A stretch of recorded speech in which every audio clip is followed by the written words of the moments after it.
Awesome. Hello, and welcome to Birdeye Live, the show dedicated to the digital transformation of local businesses everywhere. Join me, Justin Meredith, your host and digital marketing evangelist at Birdeye, as we learn from industry experts about the how and the why for taking your business online and claiming the most valuable real estate on the internet, that first page of Google. And also, we are here right now live, so please ask questions in the chat, comment on the post, let us know where you're tuning in from, and we will get started here shortly. So if you have any questions, even if you have questions about local SEO, Google, online reputation, your Google business profile, or anything in the world of making an experience the best that it can be for your customers online, be sure to drop a question in the comments. So today we are going to talk about our upcoming webinar that's happening this Thursday. It's the second installment of our local search expert series, and it's called SEO for multi-location businesses. And who better to talk about that than with the experts who will join us on Thursday, Steve Wiideman and Ben Fisher. Welcome, guys. Thank you for coming on. Thanks for having us. Oh my God, I didn't realize Birdeye had its own little sound on the logo at the end of that intro video. It reminded me of the days when Yahoo had one. Do you remember that, Ben? When somebody would click on the exclamation point on Yahoo, it did a little Yahoo jingle. Oh yeah, so now, Yahoo! Now the question is, Justin, do you have that on your ringtone when somebody texts you? The Birdeye sound? I need to make it a ringtone. I love that sound signature that we have, and I want to use it for more stuff. That's amazing. Well, thanks for having us. Funny enough, just to show how old we are. Okay, I have a button, just like you have the no button. I have a Yahoo button. Amazing. Old trade show back in the days of PubCon, where they were giving those away. Yeah, I should have asked Jeeves for one of those. there's an old school tagline there. So I don't know if you want us to do intros really quick. Yeah, just super fast. So I'm Steve Wiideman. I do a lot of work with franchises and multi-location brands, mainly around strategy and coming up with content roadmaps and location-based strategy to try to make sure we show up in maps and in Google organic results to try to increase every month, not just our rankings, but our revenue that comes in from specific keyword business objectives. For a lot of businesses, it's been responding to pandemics, like off-premises things such as delivery and takeout and that sort of thing. Also, the author of SEO Strategy and Skills, a textbook and courseware through Stukin that's now been adopted by 35 universities. Live, breathe, and love search marketing. I'm also teaching at UC San Diego, Cal State Fullerton Community College, and happy to share all my tips, tricks, templates, how-tos, and experience with some of the brands that we've worked with over the last decade. And with that, Ben Fisher. All righty. Well, thank you very much, Steve. Appreciate you. Thank you, Justin, by the way, for having us. This is going to be a fun second installment. Me, okay, well, I'm Ben Fisher. I'm a Google Business Profile Diamond Product Expert. That just basically means that I work with Google on a daily basis. We meet with them every single Friday. The way you said that, though, it's almost like I want to drive by you in a limousine and have you roll down the window and say it again, and I'll offer you mustard. That was amazing. Oh man, yeah, it's some fun stuff. It is some fun stuff, and we get to influence the product. I mean, it's like during COVID, it's like the PEs, we all got together with Google and we got them to roll out all the stuff that you don't see it hardly anymore now on Maps because they've removed it. But temporarily closed. Well, that's still there, I guess. And curbside pickup and all those kind of things. But anyway, and now we're dealing with all these review issues. Sorry if you're losing reviews every single day. Reach out to me on Twitter, please. I need your examples. Just saying, Justin. Anyway, so, but yeah, I'm the owner of Steady Demand. We do the execution side of things when it comes to local SEO. We work with a lot of multi-location brands. We're very heavy in the franchise or space as well. And we do a lot of strategy, but of course we do a lot of GBP work. And so anyway, and I'm also the owner of Local Marketing Institute. We have a bi-weekly webinar that we do with my co-host, Greg Gifford. And yeah, that's good enough for now. Awesome. Well, thank you guys for joining. And thank you to the people who are tuning in live right now. I see we've got Daniel from Pittsburgh and we've got Julio from Maryland tuning in. Thank you guys for watching. And so this Thursday, we're going to be talking about SEO for multi-location businesses and how to optimize your web presence when you're dealing with multiple business locations. And when we do that, we're going to be covering a lot of different topics. We're going to be talking about the differences between single location SEO and multi-location. We're going to talk about how to approach local SEO if you're a franchise. Some of the myths that surround SEO, like what are some of the things that people are doing thinking that they're helping, but in reality they're hurting themselves. And we're going to also cover some tips and best practices. But most importantly, we're actually going to be having an extended Q&A session. And this is one of my favorite things that we get to do with this local search expert series is we have a longer than normal Q&A session, and that allows our audience to ask all of their questions and really get the answers that they're looking for, and hopefully solve some of the problems that they've been facing. And, speaking of that, as you guys know, as you kind of just alluded to, that Google's taking things off, they're updating things, they're continuously making changes in an effort to basically give their users the best possible experience on their platform, while also giving them the best possible results for whatever they're searching for. But that also means that SEOs need to stay vigilant in their efforts. So what are some of the challenges that local businesses are facing today in terms of SEO and things like that? Ben, you just talked about reviews. You want to jump into that one? Yeah. So because we're here with Birdeye, of course we have to talk about reviews, right? There's no way around it. But seriously, it's like, okay, so in the Google Business Profile space right now, it's going to be really funky to say and hear, but the fact of the matter is there's a lot of features that have rolled out around Google's spam filter when it comes to reviews. And the reason why I say features is because we think it's a bug, but it's not. And that's depressing to hear. It is. It really is. And let me get into why really quick. And I'll assign, whether this is a bug or a feature as I'm going through this list. So when it comes to reviews, it's a dumpster fire.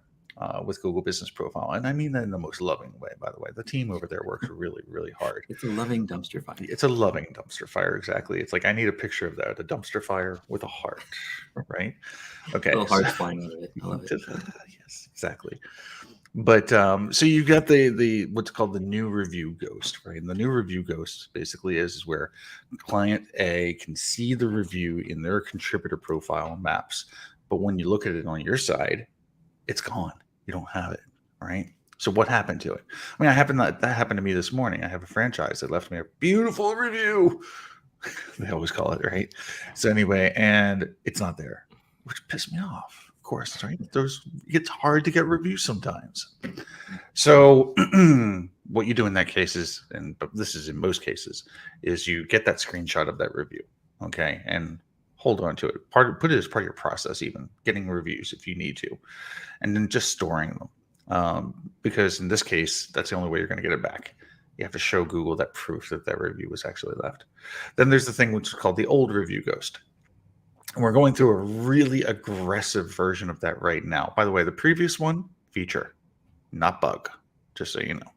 But there is recovery. This one, much more difficult to recover from. The old review ghost means that you have, say, 100 reviews when you go to bed. You wake up in the morning, you have 97. You have 97 reviews when you go to bed. You wake up and you have 87. And it goes on and on and on like this, basically. Now, this is this is the big one that's occurring today. And it's terrifying, right, to a business, because it's like, oh my God, all my reviews are going. And you're waking up the next morning and you're getting PTSD, basically, because, you're losing all of these reviews overnight. And so in this case, the review filter, we don't know if it's a bug or feature yet. Currently, they're thinking it's a part of the feature, but it is a bug because it's a little bit too aggressive. But it might not be. So right now, the best thing you can do is, you have to have. So Google Maps is the new Yelp. Interesting. I guess. I hope not. I can't wait to find out when we do the webinar on Thursday. I'm going to pick your brain for what you feel the next appropriate steps are going to be. I'm going to add that to my question list for you. Deal. I think that's going to be really interesting. Deal. Right now, it's like the only thing you can do is like contact me or another PE so we can get the examples over to Google. But and then you have the massive old review ghost, which is basically where you just lose a ton of reviews all at one time in a big chunk. That's also a feature, by the way. So all in all, I mean, what Google is trying to do, and Justin, you alluded to this earlier, and then I'm going to be quiet, is that, Google does care about what is presented to the consumer. They care what is presented to the merchant, right? Or what the merchant is presenting, I should say, to other consumers. So in that, with that, they basically need to make sure that the data is as accurate as possible. Now, but Google is comprised of human beings and also malicious AI. So I'm machine learning. Anyway, so they don't always get it right. Or there's a product manager who has a certain idea of something who is not a business owner, and they do get it right for them, but it's not actually right for businesses. And that's where, people like myself and other PEs come into play. And we're like, no, this is not right at all. Here's a lot of examples for you. And, this is why it's not right. And we sit there and we actually fight with the Google team. I mean, I think it was like 3 years ago we made the review team cry. It was horrible. Funny, horrible, but it was horrible. And so, but seriously, it's so you could look at the PEs kind of like as knights, and we're just sitting there and we're fighting. So Ben, I got an example for you. A few of us got to visit the beautiful Villa Calypso in St. John a few weeks ago, and every guest left their review, and some left pictures. And that was a week and a half ago, and still half of those reviews never appeared. We saw that review happen. We got the email and everything, but then you go back to it and it's gone. But what a beautiful resort. And it's so bad for the owner that those amazing, really positive reviews were getting filtered out. And I think a lot of it's simply because some of the folks who left them weren't local guides or hadn't previously left a lot of reviews or any reviews on properties before. I think that might come into play. But we'll definitely dig into it a little bit on Thursday. That's a good one. We'll definitely dig into that one, and we should definitely help her get those reviews back. You know what I think is another big challenge too, Ben, is that I feel like if you're somebody who's in corporate and you're in charge of like hundreds of locations, and a business owner, one of the franchisees, we'll just call it, Joe's Breakfast, right? Joe's Breakfast franchise is right next door to Moe's Breakfast restaurant, and Moe's just a local shop, and Moe's got all the time in the world to work on his one restaurant, and Joe's now has hundreds to have to deal with, but there's only one person in corporate that's got to deal with all of the hundreds of locations. And it's like, so the location owner or franchisee calls and says, hey, what's the deal? Moe's is showing up all over Google Maps. They're all over Google search results. Every keyword I punch in, they're all over the place. Now the person who's in charge of all of those hundreds of locations has to explain to that franchisee, well, look, Mo can work all night long getting all the local business directories to mention them. They do local events and community things. They grind at their local SEO, where I have to be able to do it for hundreds of locations at scale. Notice how Mo's page has pictures from last night on his website and reviews and some cool things that are going on right now. You don't have that because it's managed by corporate, right? And you don't have anybody on site who's actively involved in the digital marketing. You're depending on me as is 199 other locations, and I've got to manage data. I've got to manage your local pages. I've got to manage your data visibility. And I've got to help make sure that you're getting positive reviews and high velocity of those positive reviews over time, along with 199 other locations. So I think that challenge is something that a lot of us who do have to manage multiple locations have to deal with and encounter every day. And I'm really excited to talk more about it when we get into Thursday. But I feel like that's sort of the premise of how this webinar can help folks who have multiple locations compete against the Mo's of the world who only have to deal with one location, one website, and can just hammer away at it all day, where we can't really do that at scale, efficiently. So we do have some really cool topics and some ways that we can scale and still beat Mo's. And I'm excited to kind of share that on Thursday. And on Thursday, we're going to talk about the real issue there, right? Is most franchisees think their franchisor does not care, right? They're like, I'm paying you all this money to be a franchisee, and you just don't care and you don't help me. No, that's actually not the problem. Yeah. The problem is that the structure, it's internally. How is the structure for the franchisor? Who's in charge of what? They don't know. Are they on first base, second base, third base, whatever? They don't know who is supposed to handle what. And they're dealing with, and this is going to sound really horrible, but it's true, but they're dealing with hundreds of franchisees saying, what are you doing for me? Right. And that's their job. Their job is to respond to you. Mm-hmm. And now 80% of their day is doing nothing but responding to you, and they can't get anything done. So many times I've heard that. I remember doing some work with Meineke Car Care Center, and that was always the fun challenge for me. I think was when you get a call from Seattle's Meineke locations. Why am I not number one? And the guy across the street is, and then we go back and do our little local audit, and we're like, well, it looks like your data is perfect across all the places it needs to be. It looks like your local page is optimized with specialty subpages and much better and more optimized than your competition. And it looks like the visibility of your information in all the Seattle directories and car repair directories and so forth is, where it needs to be, and it's growing every month. But look at your reviews. You've got a 2.5-star review, and your competitors got 4.2. And it looks like they're maintaining that. And it looks like your 2.5 keeps dropping every month. Well, that's not our fault, and blah, blah, blah. I'm like, well, it kind of is.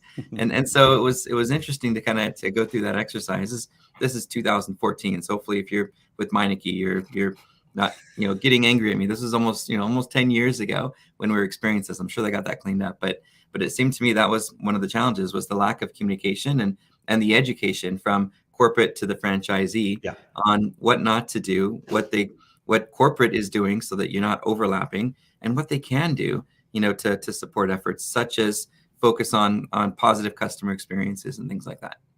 Well, and then you think about that, and the guy who's running that local Meineke, right?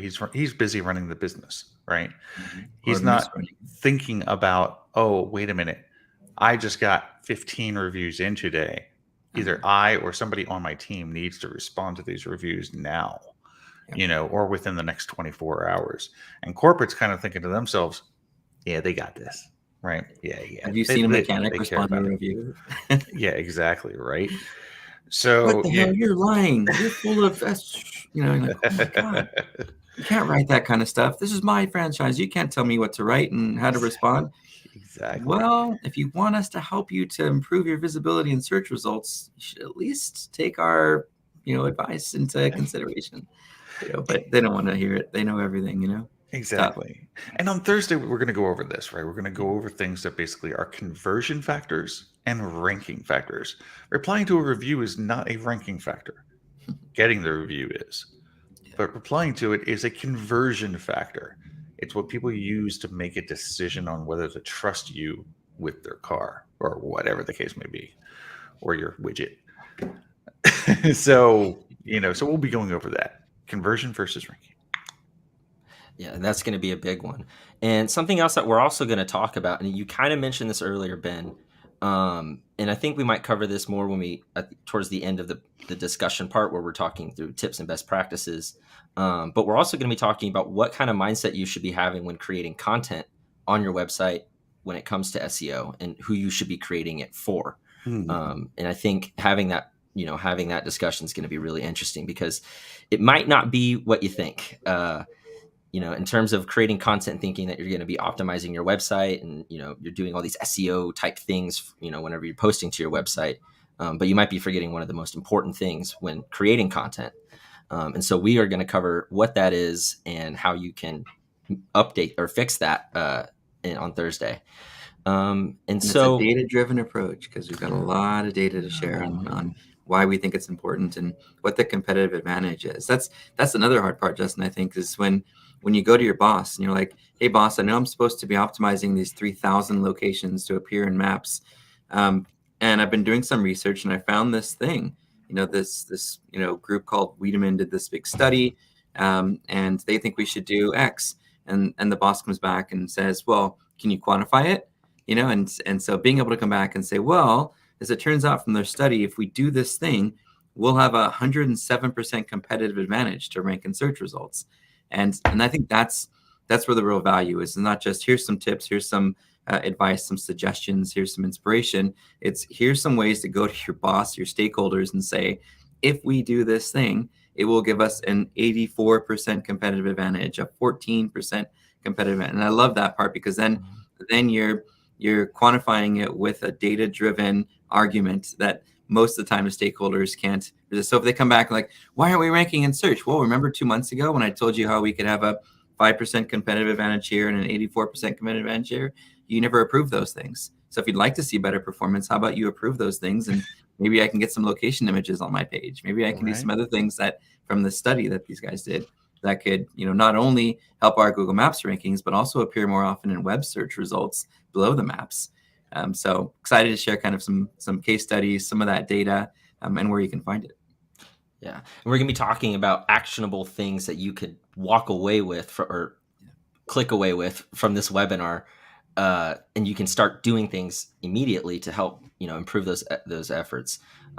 Especially when it comes to how are you supposed to go to the person above you to talk about this stuff? How are you supposed to, set expectations or, establish, quantifying or predicting the ROI of these efforts. So we're going to be talking a lot about a lot. But before we go, Ben and Steve, from y'all's perspective, and kind of from what we have talked about prior meetings while we're preparing for this webinar, what can our listeners expect to walk away with after this webinar? I think from my end, they're going to get some templates. They're going to get some specific actionables. They're going to know how to track and measure performance for search, and they're going to hear some case studies from some of the brands and restaurant chains that we've worked with on how they were able to be successful with local SEO focal points.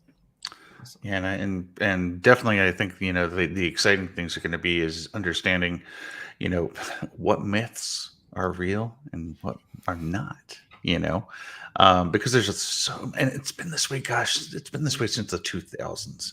The echo chamber is disgusting. We had some fun ones on that. I can't wait to talk about. Oh gosh, yes, but the echo chamber, it's like dogma almost, right? It's like, well, XYZ said this, so it must be real. Well, Ben, sorry, you and I created a lot of that stuff back in the early 2000s, so we didn't know what was going on before all the updates. Yeah. So part of it's our fault. Part of it, yeah. A lot of our friends caused us these issues. We're still debunking them to this very day. But we're going to go over a lot of this from the organic SEO side and also the local SEO side. And we are going to talk about conversions. We're going to talk about ranking.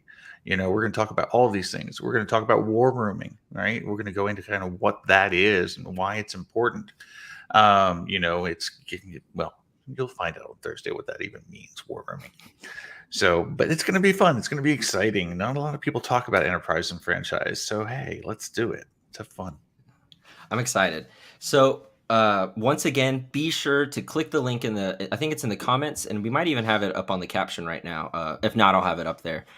To register for the webinar. You don't want to miss this. And even if we don't talk about something that you're wanting to learn more about, come prepared with questions, because we are going to have an extended Q&A session so that you can ask these questions and get your problem solved. But with that being said, thank you guys, Ben and Steve, so much for joining us today. I'm excited to talk to you guys on Thursday. And I'll see you then. Thanks, Justin. Sounds great. Good. Awesome. See you guys on Thursday. Thanks, Justin. Steve.